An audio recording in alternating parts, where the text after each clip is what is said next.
दोस्तों नीतीश कुमार दिल्ली क्या आए, बीजेपी वालों का बीपी बढ़ गया। सबकी हालत खराब है, समझ नहीं आ रहा है करे तो करे क्या, जाएं तो जाएं कहां। सामने आकर मीडिया में बयान दें तो क्या दें, क्योंकि नीतीश कुमार ही तो इसके लिए जिम्मेदार है। नीतीश कुमार अब पलटेंगे तब पलटेंगे, इनके साथ सरकार बनाएंगे उनके साथ सरकार बनाएंगे, नीतीश कुमार बीजेपी को धोखा देंगे, नीतीश कुमार बीजेपी को गच्चा देंगे। ऐसी खबरें न केवल सोशल मीडिया में बल्कि मेन स्ट्रीम मीडिया वाले भी छाप रहे हैं। ऐसा कोई अखबार का डिजिटल प्लेटफॉर्म नहीं है जब नीतीश कुमार की पलटी मारने को लेकर खबरें नहीं छाप रहा है। अब इसके लिए नीतीश कुमार खुद ही जिम्मेदार है, हम क्या करें। लेकिन नीतीश कुमार का दिल्ली आना इस बात की अटकलबाजी एक बार फिर से गर्म कर गया कि क्या वाकई में नीतीश कुमार कोई बड़ा फैसला लेने वाले हैं। तो आज इस वीडियो में मैं आपको यही बताने वाली हूँ कि क्या वाकई में ऐसा कुछ होने वाला है। दोस्तों, नीतीश कुमार डॉक्टर मनमोहन सिंह के घर गए, परिवार वालों को सांत्वना दी और अपनी संवेदनाएं व्यक्त की। लेकिन इस विजिट का जो सबसे महत्वपूर्ण पहलू था वो ये था कि नीतीश कुमार किसी के साथ नहीं गए। दोस्तों, हाल के सालों में नीतीश कुमार अकेले कम ही रहते हैं और इसको लेकर तेजस्वी यादव लगातार उन पर अटैक करते रहते हैं। जैसे देखिए, तेजस्वी यादव ने कहा कि नीतीश कुमार होश में नहीं है, उन्हें कुछ लोगों ने कैद कर लिया है, अधिकारी सरकार चला रहे हैं। तेजस्वी यादव तो यहाँ तक कह चुके हैं कि 2-3 लोग बिहार में हैं और 2-3 लोग दिल्ली में हैं, नीतीश कुमार के पार्टी के ही, जो बीजेपी के लोग हैं। और पूरी तरह से जो जेडीयू है, नीतीश कुमार की पार्टी, वो बीजेपी ने कैप्चर कर ली है। वैसे कहने वाले कुछ भी कह सकते हैं, लेकिन क्या वाकई में आपको नीतीश कुमार इस स्थिति में लगते हैं या ऐसे नेता लगते हैं कि जिनकी पार्टी कोई कैप्चर कर लेगा और वो खड़े खड़े तमाशा देखते रहेंगे। दोस्तों, नीतीश कुमार के पिछले 2 महीने के मिजाज को अगर आप समझें तो वाकई में हर कोई यही बोल रहा था कि नीतीश कुमार की पार्टी टूट सकती है, बीजेपी जब चाहे पार्टी तोड़ सकती है नीतीश कुमार की। लेकिन पिछले 1 हफ्ते का अगर आप घटनाक्रम और गौर से देखें दोस्तों, तो नीतीश कुमार के मिजाज को आप समझकर ये बात पढ़ सकते हैं कि अगर नीतीश कुमार की पार्टी टूटनी होती ना, बीजेपी अगर चाहती तो अब तक तोड़ चुकी होती। दोस्तों, बीजेपी इसके लिए नवंबर तक का इंतजार क्यों करेगी। दोस्तों, कहने वाले कुछ भी कहें कि नीतीश कुमार की जरा से नाराजगी की खबर आती है कि आरजेडी की तरफ से बयान आने शुरू हो जाते हैं कि आइए आपका स्वागत है। लालू यादव के सेनापति हैं भाई वीरेंद्र, विधायक भी आरजेडी के, उन्होंने बयान दे दिया कि सेक्युलर ताकतों को मजबूत करने के लिए सांप्रदायिक ताकतों को छोड़कर हमारे पास आ जाएं तो हम आपका स्वागत करते हैं। क्योंकि ये आरजेडी भी चाहती है, चाहे वो कितना भी कोसे नीतीश कुमार को। ये तेजस्वी यादव भी चाहते हैं कि नीतीश कुमार आ गए तो उनको फायदा ही होगा, और बीजेपी भी जानती है कि नीतीश कुमार के रहने से उनको फायदा होगा, क्योंकि नीतीश कुमार का अब भी जो एक उनका वोट बैंक है वो उनके पास है और वो अब तक सुरक्षित है। बीजेपी चाहे तो उनकी पार्टी तोड़ सकती है, उनके कुछ विधायक तोड़ सकती है, उनके कुछ सांसद तोड़ सकती है, लेकिन बीजेपी वो वोट बैंक नीतीश कुमार से नहीं छीन सकती। ये बात बीजेपी भी जानती है और ये बात आरजेडी भी जानती है और ये बात खुद नीतीश कुमार भी जानते हैं, और उसी के दम पर नीतीश कुमार बीजेपी को छका रहे हैं। तो अब फिर घूम फिर के सवाल वहीं आ गया कि नीतीश कुमार पलटने वाले हैं क्या।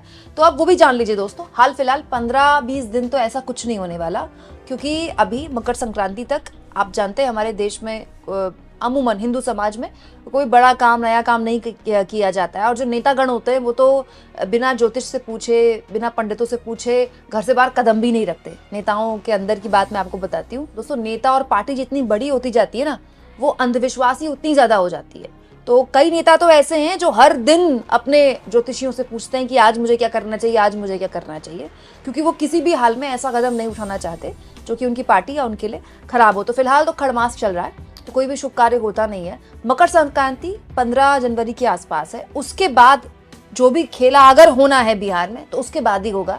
तो हाल फिलहाल 10-15 दिन तो आप कह सकते हैं कि बीजेपी के लिए फिलहाल राहत की खबर है। हाँ, लेकिन इस बात में कोई दो राय नहीं है कि नीतीश कुमार नाराज तो हैं। देखिए, नीतीश कुमार की चुप्पी, नीतीश कुमार का कई मुद्दों पर शांत होना, ये बताता है कि नीतीश कुमार कुछ चीजों को लेकर असहज है, और ये नाराजगी सीधे तौर पर अमित शाह से है।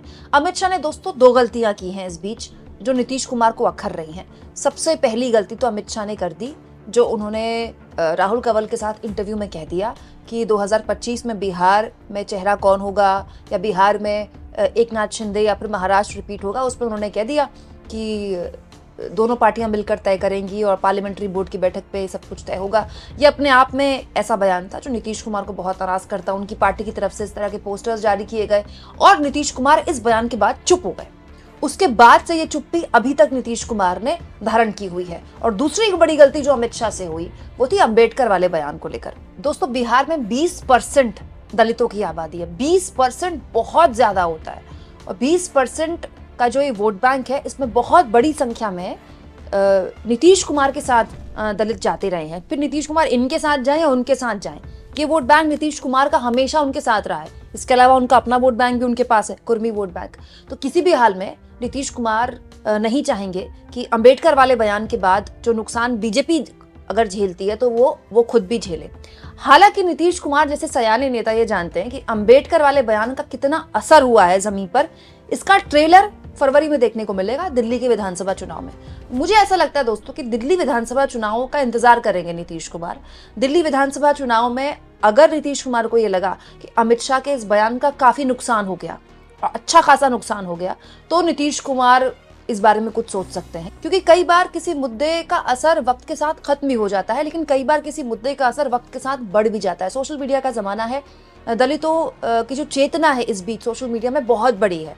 तो दिल्ली के चुनाव में काफी हद तक पता चल जाएगा कि अंबेडकर वाले बयान पर कितना पॉलिटिकल माइलेज विपक्ष को मिला है और कितना नुकसान बीजेपी को हुआ है। और अगर ये नुकसान बहुत बड़ा हुआ तो फिर बीजेपी के साथ नीतीश कुमार इस नुकसान को क्यों शेयर करेंगे? क्या रीजन है उनके पास, जब उनके पास ऑलरेडी आरजेडी जैसा विकल्प है जो जब चाहे उनके साथ खड़ा हो जाएगा। तो बड़ा सवाल ये है कि अगर ये सब नीतीश कुमार के दिमाग में है तो बीजेपी के दिमाग में तो भी बहुत सी बातें होंगी। जाहिर सी बात है दोस्तों, नीतीश कुमार दिल्ली आए हैं और इतने वक्त बाद आए हैं, तो बीजेपी नेताओं के साथ तो बैठक हो ही रही होगी। कुछ नहीं छप रहा है इस बात को लेकर कि उनकी किसके साथ बैठक हुई है बीजेपी के नेताओं में। ये इसी बात का संकेत है कि बैठक पक्का हुई होगी। बैठक हुई होगी तो नीतीश कुमार को कोई ना कोई ऑफर जरूर बीजेपी देगी। सुनने में जो आ रहा है कि बीजेपी चाहती है कि 120 या 140 के आसपास जेडीयू को सीटें दी जाएं, ऑफर दिया जाए, लेकिन नीतीश कुमार तो इससे ज्यादा की उम्मीद कर रहे हैं। अब नीतीश कुमार के पास फिलहाल बार्गेनिंग पावर है। वो आप कह सकते हैं कि बीजेपी अपनी गलतियों की वजह से या अमित शाह की गलतियों की वजह से बैकफुट पे है, और नीतीश कुमार वक्त से पहले बार्गेन करना चाहते हैं। इसीलिए नीतीश कुमार चाहते हैं कि वक्त से पहले बीजेपी ये ऐलान कर दे कि वही सीएम का चेहरा होंगे, और नीतीश कुमार वक्त से पहले टिकटों के बंटवारे को लेकर भी बार्गेन करना चाहते हैं ताकि वो वक्त से पहले अपने आप को तैयार कर लें। हालांकि इसमें भी बहुत वक्त है दोस्तों, नवंबर बहुत लंबा वक्त है। और दोस्तों नवंबर तक एक और चीज होगी, नवंबर तक जो केंद्र की मोदी सरकार है उसको बने तीसरी बार, मोदी जी को तीसरी बार पीएम बने, 1 साल से ऊपर का वक्त हो जाएगा। 1 साल से काफी ज्यादा हो जाएगा, वो तो खैर जून में ही हो जाएगा। तो आप कह सकते हैं 1.5 साल के आसपास केंद्र में तीसरी बार पीएम बनने का मोदी जी का कामकाज भी जो इस कार्यकाल का है वो पूरा हो जाएगा। और 1.5 साल अच्छा खासा वक्त होता है। और ये मोदी जी की सरकार जो है, ये तो पिछली सरकारों से एंटी इनकम्बेंसी लगातार ले रही है। तो केंद्र की एंटी इनकम्बेंसी भी होती है, और उस एंटी इनकम्बेंसी के भी काफी परिणाम राज्य में देखने को मिल सकते हैं।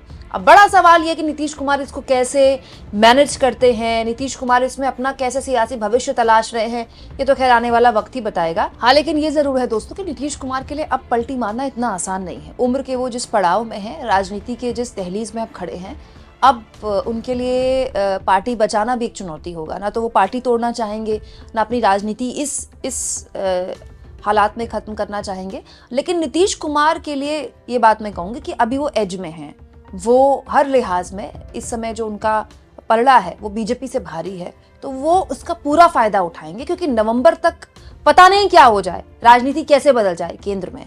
और इन सब के बीच इसमें तो कोई दो राय है ही नहीं कि इंडिया गठबंधन लगातार घात लगाए बैठा है। इंडिया गठबंधन नवंबर तक क्या हालात देश में पैदा होते हैं, उसका क्या पॉलिटिकल माइलेज ले पाता है, देश में किस तरह से माहौल बदलता है, आप कुछ कह नहीं सकते। बिहार का चुनाव नवंबर में है, और अभी से ये इस बात की अटकलबाजी लगाना कि कुछ बड़ा होने वाला है, कुछ निर्णायक होने वाला है, आई थिंक बहुत जल्दबाजी है। हाँ, लेकिन ये जो वक्त है, नवंबर तक का वक्त है, इसमें नीतीश कुमार शांत बैठने वालों में से तो नहीं है। उनके दिमाग में कुछ तो चल रहा है, उनका शांत होना ही इस बात की तस्दीक करता है। आप इस मुद्दे पर क्या सोचते हैं, कमेंट बॉक्स में जरूर लिखें। और जितना हो सके दोस्तों चैनल को शेयर करें, सब्सक्राइब करें, और थैंक्स और ज्वाइन के ऑप्शन से अगर आप चाहें तो कुछ आर्थिक मदद भी चैनल की जरूर करें।